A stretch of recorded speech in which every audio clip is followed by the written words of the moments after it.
ഞാൻ ലാസ്റ്റ് ചെയ്ത വീഡിയോ യുകെയിലെ ജീവിത ചെലവുകളെ പറ്റിയായിരുന്നു. അപ്പോൾ എനിക്ക് 1-2 പേര് മെസ്സേജ് അയച്ചിട്ട് ചോദിച്ചു. അവർ യുകെയിലേക്ക് സ്റ്റുഡൻ്റായിട്ട് വരികയാണ്. അപ്പോൾ ഇവിടുത്തെ കാര്യങ്ങളൊക്കെ എങ്ങനെയാണ്? സ്റ്റുഡൻ്റായിട്ട് വന്നു കഴിഞ്ഞാൽ പാർട്ട് ടൈം ജോലി കിട്ടുമോ? അങ്ങനെയുള്ള കാര്യങ്ങളൊക്കെ. അപ്പം ബേസിക്കലി ഞാൻ ഒരു സോഫ്റ്റ്വെയർ ഡെവലപ്പറാണ്. ആൻഡ് ഞാനിവിടെ വന്നത് സ്റ്റുഡൻ്റായിട്ടല്ല. സോ അതുകൊണ്ട് എനിക്ക് അതിനെപ്പറ്റി വലിയ ധാരണയില്ലായിരുന്നു. അപ്പം ഞാൻ എൻ്റെ ഒരു ഫ്രണ്ടിനോട് ചോദിച്ചു. പിന്നെ കുറേ റിസർച്ച് ചെയ്തു. അങ്ങനെ ആണ് ഈ ഒരു വീഡിയോ ചെയ്യാനുള്ള കാരണം. ഇവിടെ സ്റ്റുഡൻ്റായിട്ട് വരുന്ന ആൾക്കാർക്ക് മെയിനായിട്ട് വരുന്ന കുറച്ച് എക്സ്പെൻസസ് ആണ്. ഒന്ന് അക്കോമഡേഷൻ, ട്രാൻസ്പോർട്ട്, അങ്ങനെയുള്ള കാര്യങ്ങൾ. നമുക്ക് അക്കോമഡേഷൻ വരുന്നത് ഒന്നെങ്കിൽ സ്റ്റുഡൻറ്റ് അക്കോമഡേഷൻ എടുക്കുക, അല്ലെന്നുണ്ടെങ്കിൽ പുറത്ത് നമ്മളല്ലാതെ വീടെടുത്ത് നിൽക്കുക എന്നുള്ളതാണ്. അപ്പം ലണ്ടനിലൊക്കെ ആണെന്നുണ്ടെങ്കിൽ അത്യാവശ്യം റേറ്റ് വരും. ഒരു 500-600 പൗണ്ട്, 700 പൗണ്ട് പെർ മന്ത് നമുക്ക് സ്റ്റുഡൻറ്റ് അക്കോമഡേഷന് കോസ്റ്റ് വരും. ഡിപ്പെൻഡ് ഓൺ ഏരിയയാണ്. പിന്നെ ലണ്ടന് പുറത്തേക്കൊക്കെ ആണെന്നുണ്ടെങ്കിൽ എന്താ പറയുക, ഒരു 300 പൗണ്ടിലൊക്കെ, 300-350 പൗണ്ടിനൊക്കെ ആൾക്കാർക്ക് വീടുകൾ കാര്യങ്ങൾ കിട്ടുന്നുണ്ടെന്നാണ് പറഞ്ഞത്. പിന്നെ കിച്ചണൊക്കെ മിക്കവാറും ഷെയർഡ് ആയിരിക്കും.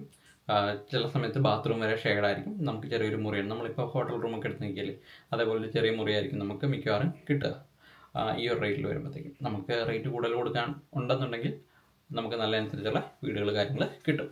പിന്നെ രണ്ടാമത്തെ മെയിനായിട്ടുള്ള എക്സ്പെൻസീവ് ആയിട്ടുള്ള ഒരു കാര്യം എന്ന് പറയുന്നത് ട്രാൻസ്പോർട്ടേഷനാണ്. സോ നമുക്ക് ലണ്ടനിലാണ് നിങ്ങൾ താമസിക്കുന്നുണ്ടെങ്കിൽ നിങ്ങൾക്ക് ലണ്ടനിൽ ട്യൂബ് അവൈലബിൾ ആണ്, അല്ലെന്നുണ്ടെങ്കിൽ ബസ് അവൈലബിൾ ആണ്. ബസ്സാണ് കുറച്ചും കൂടെ ട്യൂബിനേക്കാളും ചീപ്പർ. ബട്ട് ബസ്സിലുള്ള പ്രശ്നം എന്ന് പറഞ്ഞാൽ ഭയങ്കര സ്ലോ ആണ്. കാരണം അതിന് 100-150 മീറ്റർ കൂടുമ്പോൾ ഓരോരോ സ്റ്റോപ്പ് ഉണ്ടാവും. സോ നമ്മളിപ്പോൾ ഒരു 3 മൈൽ അല്ലെങ്കിൽ 4 മൈൽ യാത്ര ചെയ്യുമ്പോഴത്തേക്കും ഒരു 20-30 സ്റ്റോപ്പൊക്കെ വണ്ടി നിർത്തി പതിയെ പോകുള്ളൂ. സോ അങ്ങനെ ഒരു പ്രശ്നമുണ്ട്. പിന്നെ അല്ലാന്നുണ്ടെങ്കിൽ നമ്മൾ ട്യൂബ് യൂസ് ചെയ്യുമ്പോഴത്തേക്കും ട്യൂബ് കമ്പാരിറ്റീവ്ലി കോസ്റ്റ്ലി ആണ്. ബസ്സിലാകുമ്പോഴത്തേക്കും നമുക്ക് 1.5 പൗണ്ട് കണ്ടാണ് ഒരു പ്രാവശ്യം ടാപ്പ് ചെയ്ത് കഴിഞ്ഞാൽ. നമ്മളതിന് 1 മണിക്കൂറിനുള്ളിൽ നമ്മൾ എത്ര പ്രാവശ്യം വേറെ ബസ് മാറി കയറി കഴിഞ്ഞാൽ ഈ സെയിം എമൗണ്ടേ ആവുള്ളൂ. ട്യൂബിൽ എന്താ പറയുക, 3 പൗണ്ട് 4 പൗണ്ട് ആ റേഞ്ച് വരും. നമ്മൾ ഒരു സ്റ്റേഷനിൽ നിന്ന് അടുത്ത സ്റ്റേഷനിൽ ഇറങ്ങുക, അല്ലെങ്കിൽ 2-3 സ്റ്റേഷൻ കഴിഞ്ഞിട്ട് ഇറങ്ങി കഴിഞ്ഞാൽ ഈ ഒരു റേറ്റാണ് വരിക. കോളേജിനൊക്കെ അടുത്തൊക്കെയാണ് താമസിക്കുന്ന ആൾക്കാരാണെന്നുണ്ടെങ്കിൽ അവർക്ക് കൈൻഡ് ഓഫ് എന്താ പറയുക, സൈക്കിളോ കാര്യങ്ങളൊക്കെ യൂസ് ചെയ്യാം. സൈക്കിള് പുതിയത് വാങ്ങിക്കേണ്ട ആവശ്യമൊന്നുമില്ല. നിങ്ങൾക്ക് മാർക്കറ്റ് പ്ലേസ് അതുപോലുള്ള സെക്കൻഡ് ഹാൻഡ് സാധനങ്ങൾ കിട്ടുന്ന സാധനങ്ങൾ കിട്ടുന്ന സ്ഥലങ്ങളിൽ നിന്ന് നമുക്ക് വാങ്ങിക്കാൻ പറ്റും. 10-50 പൗണ്ട് ഒക്കെ കൊടുത്താൽ മതി. അതായത് 5000 രൂപ ആ റേഞ്ചൊക്കെ കൊടുക്കണം. നമുക്ക് ഇവിടുന്ന് പുതിയ ഒരെണ്ണം വാങ്ങിക്കണമെന്നുണ്ടെങ്കിൽ കോസ്റ്റ്ലിയാണ്. 100-200-300 പൗണ്ടൊക്കെ ആകും.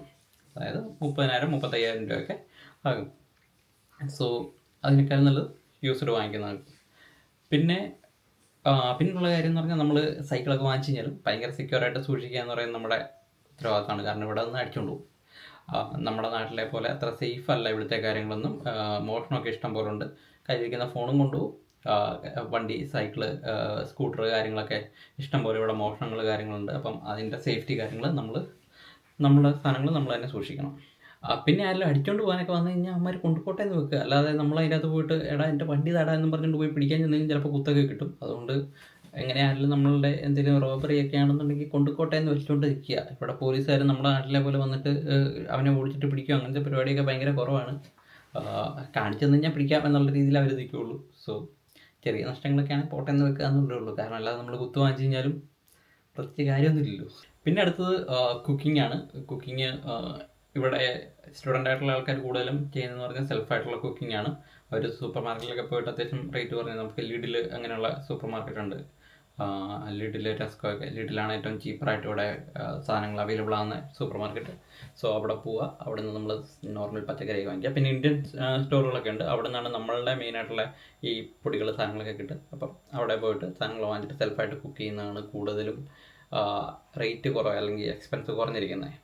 അപ്പം ഈവൻ ഞങ്ങളൊക്കെ ആണെങ്കിൽ പോലും മോസ്റ്റ്ലി സ്വന്തമായിട്ട് സെൽഫ് കുക്കിംഗ് ആണ് ഇവിടെ വരിക. വീട്ടിൽ തന്നെ നമ്മൾ സ്ഥലം മാറ്റി കുക്ക് ചെയ്യാണ്. പിന്നെ അല്ലാതെ നമുക്ക് അതല്ല കുക്ക് ചെയ്യാൻ ഒട്ടും പറ്റുന്നില്ലാത്ത ആൾക്കാരാണെന്നുണ്ടെങ്കിൽ ഇന്ത്യൻ മെസ്സുകളോ അല്ലെങ്കിൽ അങ്ങനെ എന്തെങ്കിലും സ്ഥലങ്ങളോ അല്ലെങ്കിൽ ചെറിയ ഹോട്ടൽസോ, ഇന്ത്യൻ ഹോട്ടൽസോ ഒക്കെ ഉണ്ടെങ്കിൽ അവിടെ പോയി സംസാരിക്കുകയാണെന്നുണ്ടെങ്കിൽ ചിലപ്പോൾ നിങ്ങൾക്ക് എന്തെങ്കിലും ഓപ്ഷൻസ് അവൈലബിൾ ആയിരിക്കും. അത് നിങ്ങൾ തന്നെ ഫ്രണ്ട്സിനോടൊക്കെ ചോദിച്ചൊന്ന് അറേഞ്ച് ചെയ്യുന്നതാണ് നല്ലത്. പിന്നെ മെയിനായിട്ട് എല്ലാ ആൾക്കാരും ചോദിക്കുന്ന ഒരു കാര്യമാണ് പാർട്ട് ടൈം ജോബ്. ഇപ്പോൾ പണ്ടത്തെ പോലെയല്ല, പാർട്ട് ടൈം ജോബ് കിട്ടാൻ നല്ല പാടാണ്. പിന്നെ എന്താ പറയുക, വെയർ ഹൗസിലും കാര്യങ്ങളിലൊക്കെ എനിക്ക് മിക്ക ആൾക്കാർക്കും പാർട്ട് ടൈം ജോബ് ഇപ്പോൾ കിട്ടാനുണ്ടെങ്കിലും അല്ലാത്ത സ്ഥലങ്ങളിലൊന്നും കിട്ടുന്നില്ലെന്നാണ് ഞാൻ അന്വേഷിച്ച സമയത്ത് അറിഞ്ഞ്. പിന്നെ ഭയങ്കര പാടാണ്. കാരണം ഒരുപാട് ആൾക്കാർ നിൽക്കുകയാണ്. അതുകൊണ്ട് തന്നെ ഇവിടുത്തെ ഉള്ള ആൾക്കാരാണെങ്കിലും ഒരുപാട് ആൾക്കാർ പാർട്ട് ടൈം ജോബും കാര്യങ്ങളൊക്കെ നോക്കി നിൽക്കുന്നതുകൊണ്ട് തന്നെ പാർട്ട് ടൈം ജോബ് കിട്ടാൻ ഭയങ്കര പാടാണെന്ന് പറഞ്ഞ് നിങ്ങൾക്ക് നിങ്ങളുടെ കോൺടാക്ട്സ് ഒക്കെ വെച്ചിട്ട് പിന്നെ നിങ്ങളുടെ കൂടെയുള്ള സ്റ്റുഡൻസിൻ്റെ ഹെൽപ്പൊക്കെ വെച്ചിട്ട് തന്നെ നിങ്ങൾക്ക് പാർട്ട് ടൈം ജോബ് കണ്ടുപിടിക്കാം എന്നേ ഉള്ളൂ. അങ്ങനെ കണ്ടുപിടിക്കാൻ പറ്റുമെന്നേ ഉള്ളൂ. നമ്മളെ മറ്റേ വാഴ ടൂലൊക്കെ കണ്ട പോലെയൊക്കെയാണ് അവസ്ഥകൾ എന്നൊക്കെയാണ് കേട്ടേക്കുന്നത്. അതായത് പാർട്ട് ടൈം ജോബൊക്കെ കിട്ടാൻ ഭയങ്കര പാടാണ്.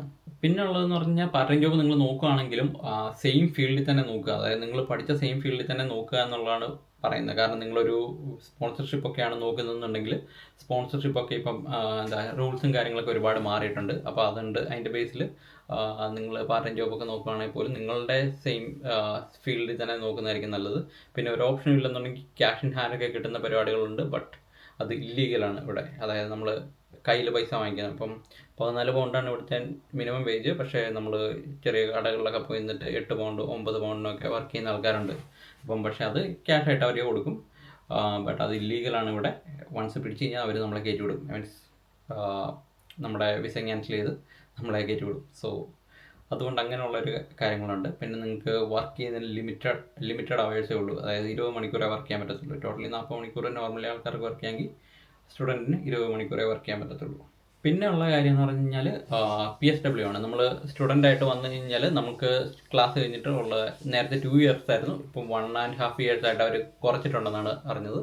അപ്പം അങ്ങനെ ഒരു പ്രശ്നമുള്ളതുകൊണ്ടും ഈ 1.5 ഇയേഴ്സിൽ നിങ്ങൾക്ക് നിങ്ങളുടെ സെയിം ഫീൽഡിൽ നിങ്ങൾക്ക് നല്ല ജോലി കിട്ടുമെന്ന് ഉറപ്പുള്ള ഒരു ഫീൽഡിൽ തന്നെ വേണം നിങ്ങൾ ഏതെങ്കിലും കമ്പനികളിൽ കയറാൻ. കാരണം എന്താണെന്ന് കഴിഞ്ഞാൽ നമ്മളുടെ ഇവിടുത്തെ റീസെൻ്റ് ആയിട്ടുള്ള ചേഞ്ചസ് പ്രകാരം 41,700 പൗണ്ട് ഇയർലി സാലറി ഉള്ള ആൾക്കാർക്ക് മാത്രമാണ് സ്പോൺസർഷിപ്പ് കിട്ടുള്ളൂ. സോ ആ ഒരു റേഞ്ച് സാലറി സ്കെയിലിൽ നമ്മൾ എത്തിക്കഴിഞ്ഞാൽ മാത്രമേ നമുക്ക് ഇവിടെ സ്പോൺസർഷിപ്പ് ഏതെങ്കിലും കമ്പനികൾക്ക് തരാൻ പറ്റത്തുള്ളൂ. ഇവിടെ ഒരാൾ ഫ്രഷറായിട്ട് ജോയിൻ ചെയ്യുമ്പോഴത്തേക്കും ഒരു കമ്പനിയിൽ ജോയിൻ ചെയ്യുന്ന സമയത്ത് അവർക്ക് നോർമലി കിട്ടുന്നതെന്ന് പറഞ്ഞാൽ ഒരു 27,000-30,000 പൗണ്ട് ആണ് പെർ ഇയർ സാലറി കിട്ടുക. സോ അത് വെച്ച് നോക്കുമ്പോഴത്തേക്കും ഈ 41,000 എന്ന് പറയുന്നത് ഹൈലി സ്കില്ലായിട്ടുള്ള ആൾക്കാർക്കും അതുപോലുള്ള സെഗ്മെൻറ്റിൽ മാത്രമായിരിക്കും കിട്ടുക. അപ്പോൾ നിങ്ങൾ എന്താ പറയുക, നേഴ്സിംഗ് ജോബോ അല്ലെങ്കിൽ നിങ്ങൾ സ്പെഷ്യലൈസ് ചെയ്തിരിക്കുന്ന സോഫ്റ്റ്വെയർ ഡെവലപ്പറോ അല്ലെങ്കിൽ റിസർച്ചിലോ അങ്ങനെയൊക്കെയുള്ള കാര്യങ്ങളാണെന്നുണ്ടെങ്കിൽ നിങ്ങൾക്ക് പെട്ടെന്ന് തന്നെ ഒരു ഹൈ പെയ്ഡ് ജോബിലേക്ക് നിങ്ങൾക്ക് കയറാൻ പറ്റും. ബട്ട് അല്ലാതെ നമ്മളിപ്പോൾ എന്താ പറയുക, ജസ്റ്റ് കെയർ വിസയോ അല്ലെങ്കിൽ എന്തെങ്കിലും ചെറിയ ചെറിയ ജോബുകൾ കിട്ടി കയറാമെന്നാണ് നോക്കുന്നതെങ്കിൽ പക്ഷേ അത് ഭയങ്കര പാടായിരിക്കുമെന്നാണ് അറിയാൻ കഴിഞ്ഞത്.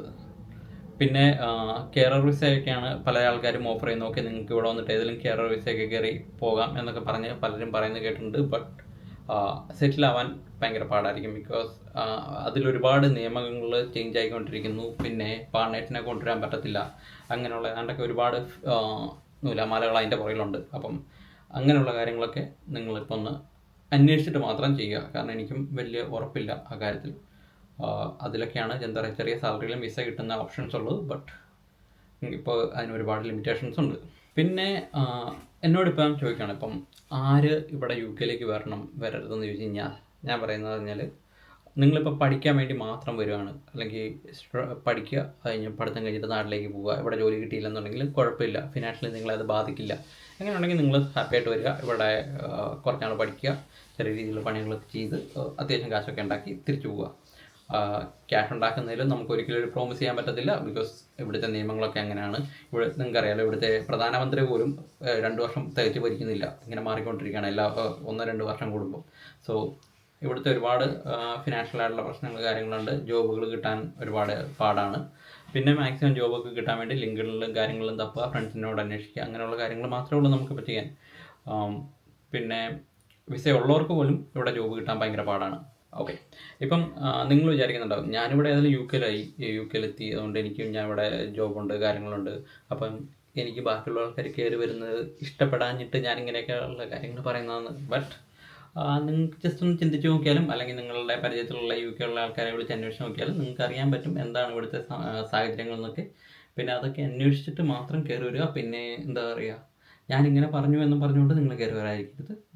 നിങ്ങൾക്ക് ബാക്കിയുള്ള ആൾക്കാരോട് അന്വേഷിക്കാം, നിങ്ങളുടെ ഇഷ്ടത്തിനനുസരിച്ച് ചെയ്യാം.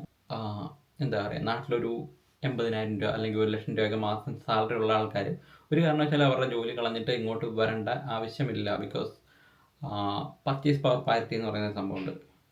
ആ സംഭവം എന്താണെന്ന് കഴിഞ്ഞാൽ, നമുക്ക് ഇന്ത്യയിൽ 1,00,000 രൂപയ്ക്ക് എന്തൊക്കെ കാര്യങ്ങൾ ചെയ്യാമോ അത്രയും കാര്യങ്ങൾ നമ്മളിവിടെ ചെയ്യണമെങ്കിൽ ഒരു 3.5-4 ലക്ഷം രൂപയ്ക്ക് മുകളിൽ ഇവിടെ നമുക്ക് ഇൻകം വേണം. അതായത് 4000 പൗണ്ട് അടുത്ത് മാസം ഇൻകം ഉണ്ടെന്നുണ്ടെങ്കിൽ മാത്രമാണ് നമുക്ക് ഇന്ത്യയിൽ 1 ലക്ഷം രൂപ കിട്ടിക്കഴിഞ്ഞാൽ എന്തൊക്കെ കാര്യങ്ങൾ ചെയ്യാൻ പറ്റും, അത്രയും കാര്യങ്ങൾ നമുക്ക് ചെയ്യാൻ പറ്റുക. സോ അതിനെയാണ് നമ്മൾ പർച്ചേസ് പവർ പാരിറ്റി എന്ന് പറയുന്നത്.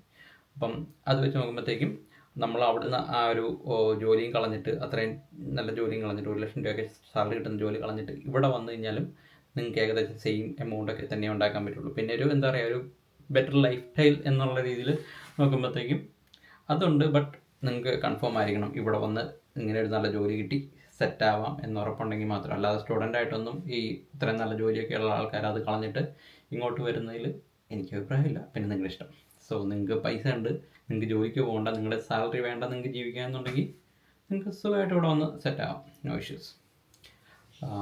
അപ്പം ഇത്രയൊക്കെയാണ് എനിക്ക് ഇവിടുത്തെ എന്താ പറയുക, ഈ കുറച്ച് ക്വസ്റ്റ്യൻസാണ് എന്നോട് ആൾക്കാർ ചോദിച്ചേക്കുന്നത്. സോ അതിനുള്ള ആൻസറാണ് ഞാൻ എൻ്റെ ഫ്രണ്ടിനോട് ചോദിച്ചു. പുള്ളി ഇവിടെ സ്റ്റുഡൻ്റ് ആയിട്ട് വന്ന ആളാണ്. അപ്പം പുള്ളിയോട് ചോദിച്ചിട്ടും പിന്നെ ഞാൻ ബാക്കി റിസർച്ച് ചെയ്തിട്ട് എടുത്തിട്ടുള്ള ഒരു വീഡിയോ ആണിത്. സോ ഇത് നിങ്ങൾക്ക് യൂസ്ഫുൾ ആയിട്ട് തോന്നിയിട്ടുണ്ടെങ്കിൽ നിങ്ങൾക്ക് ചാനലൊന്ന് സബ്സ്ക്രൈബ് ചെയ്ത് ബാക്കി വീഡിയോസ് ഒക്കെ ഒന്ന് ചെക്ക് ചെയ്യാം. ഇതെൻ്റെ അഭിപ്രായം മാത്രമാണ്. നിങ്ങൾക്ക് ഇഷ്ടമുണ്ടെന്നുണ്ടെങ്കിൽ എടുക്കാം, അല്ലെന്നുണ്ടെങ്കിൽ കളയാം. So thank you. See you in next video.